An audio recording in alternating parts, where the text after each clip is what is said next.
ಜಯ ಕರ್ನಾಟಕ ಕಾರ್ಯಕರ್ತರೆಲ್ಲ ಸೇರಿ ಇವತ್ತು ಒಗ್ಗಟ್ಟಾಗಿ ಈ ಸ್ವಚ್ಛತಾ ಆಂದೋಲನ ಕಾರ್ಯಕ್ರಮ ಕೈ ಜೋಡಿಸಿದ್ದಾರೆ. ಅವರಿಗೆಲ್ಲ ನಾವು ಹೃದಯಪೂರ್ವಕ ಧನ್ಯವಾದಗಳು ತಿಳಿಸ್ತಾ ಇದ್ದೀನಿ. ಮೊದಲನೇದಾಗಿ ಈ ಜಯ ಕರ್ನಾಟಕ ಸಂಘಟನೆಯಿಂದ ಸ್ವಚ್ಛ ಬೆಂಗಳೂರು ಕಾರ್ಯಕ್ರಮ ಕೈ ಜೋಡಿಸಿರೋ ನಮ್ಮೆಲ್ಲ ಪದಾಧಿಕಾರಿಗಳು, ಬೆಂಗಳೂರು ಜಿಲ್ಲಾ ಪದಾಧಿಕಾರಿಗಳು, ರಾಜ್ಯ ಪದಾಧಿಕಾರಿಗಳು ಎಲ್ಲರೂ ಶನಿವಾರ 22ನೇ ದಿನ ಕಾರ್ಯಕ್ರಮ ಇದೆ. ಇವತ್ತಿಂದ 3 ದಿನಗಳ ಕಾಲ 3 ದಿನ ಕಾರ್ಯಕ್ರಮವನ್ನು ಇಟ್ಕೊಂಡಿದ್ದೀವಿ. ಇದಕ್ಕೆಲ್ಲ ಸಂಪೂರ್ಣವಾಗಿ ನಮ್ಮ ಕಾರ್ಯಕರ್ತರೆಲ್ಲರೂ ಕೈ ಜೋಡಿಸ್ಬಿಟ್ಟು ಈ ಕಾರ್ಯಕ್ರಮವನ್ನು ಯಶಸ್ವಿ ಮಾಡ್ತಾರಂತ.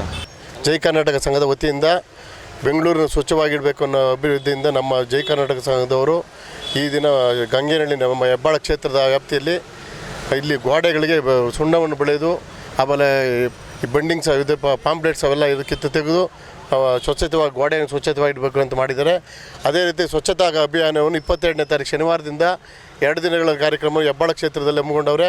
ಅವರಿಗೆ ಜೈ ಕರ್ನಾಟಕ ಸಂಘದವರಿಗೆ ಅವ್ರು ಸ್ವಾಗತಿಸ್ತೀನಿ. ಅವರ ಸಂಘದ ಪದಾಧಿಕಾರಿ ಎಲ್ಲ ನಮ್ಮ ಯುವಕ ಮಿತ್ರರಿಗೂ ಬೆಂಗಳೂರನ್ನ ಸ್ವಚ್ಛವಾಗಿಡಬೇಕು ಅನ್ನೋದು ಒಂದು ಸೇರ್ತಾರೆ. ನಾವು BBMP-ಇಂದನೂ ನಾವು ಸಹ ಅವ್ರ ಜೊತೆಲಿ ಸೇರಿ ಒಟ್ಟಿಗೆ ಸ್ವಚ್ಛವಾಗಿಡೋದಕ್ಕೆ ನಾವು ಸಹ ಅವ್ರ ಜೊತೆ ಇರ್ತೀರಿ. ಅದಕ್ಕೆ ಅಭಿನಂದನೆ ಸಲ್ಲಿಸ್ತಾ ಇದ್ದೀರಿ.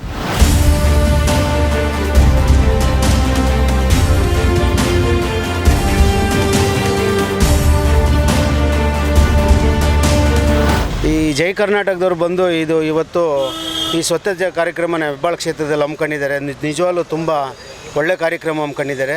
ತುಂಬ ಸಂತೋಷ ಬಿದ್ದರು. ಬೆಂಗಳೂರು ಬಗ್ಗೆ ನಾವು ಕಾರ್ಪೊರೇಷನವ್ರು ಮಾಡದೇ ಇರೋಂಥ ಕೆಲಸ ನೀವು ಮಾಡ್ತಾ ಇದ್ದೀರಾ. ಜೈ ಕರ್ನಾಟಕದವರು ನೀವು ಮಾಡೋದು ತುಂಬ ಒಳ್ಳೆಯದು. ನಾನು ನಿಮ್ಮ ಜೊತೆ ಯಾವಾಗಲೂ ಸದಾ ಇರ್ತೀನಿ. ಹೆಬ್ಬಾಳ ಕ್ಷೇತ್ರದಲ್ಲಾಗಲಿ ಇಡೀ ಬೆಂಗಳೂರಲ್ಲೂ ಮಾಡಿ ಅಂತ ನಿಜವಾಗ್ಲೂ ನಮ್ಮ ಜೈ ಕರ್ನಾಟಕದವ್ರು ಮಾಡ್ತಾ ಇರೋದು ಒಂದು ಒಳ್ಳೆ ಕೆಲಸ. ಕೆಲವರು ಹೇಳ್ತಾರೆ ಸಂಘ ಸಂಸ್ಥೆರು ಏನೂ ಮಾಡಲ್ಲ ಅಂತ. ನಿಜವಾಗ್ಲೂ ಇವತ್ತು ಈ ಮಾಧ್ಯಮದ ಮುಖಾಂತರ ನಮ್ಮ ಸಾರ್ವಜನಿಕರು ಎಲ್ಲರೂ ತಿಳ್ಕೊಬೇಕು. ಒಳ್ಳೆ ಕೆಲಸನೂ ಕೂಡ ಮಾಡ್ತಾರೆ. ಜೈ ಕರ್ನಾಟಕದವರು ಇಲ್ಲಿದ್ದಾರೆ. ನಮ್ಮ ದೇಶಕ್ಕೆ, ನಮ್ಮ ನಾಡಿಗೆ, ನಮ್ಮ ಹೆಬ್ಬಾಳಕ್ಕೆ ಸ್ವಚ್ಛತೆ ಕಾಪಾಡೋಕ್ಕೆ ಜೈ ಕರ್ನಾಟಕದವರು ಇದ್ದಾರೆ ಅಂತ ಒಂದೇ ಕಾರಣವಾಗಿ ನಿಂತಿದೆ. ಈ ಕಾರ್ಯಕ್ರಮಕ್ಕೆ ತಮ್ಮ ಸ್ವಹ ಇಚ್ಛೆಯಿಂದ ಬಂದು ನಮಗೆಲ್ಲ ಸಹಕರಿಸಬೇಕು ಅಂತೇಳಿ ಮನವಿ ಮಾಡ್ಕೊಳ್ತಾ ಇದ್ದೀನಿ. ಜೈ ಕರ್ನಾಟಕದ ಎಲ್ಲ ನನ್ನ ಆತ್ಮೀಯ ಮಿತ್ರರು ಇವತ್ತು ಒಂದು ಉತ್ತಮವಾದ ಕಾರ್ಯಕ್ರಮ ಹಮ್ಮಿಕೊಂಡವ್ರೆ.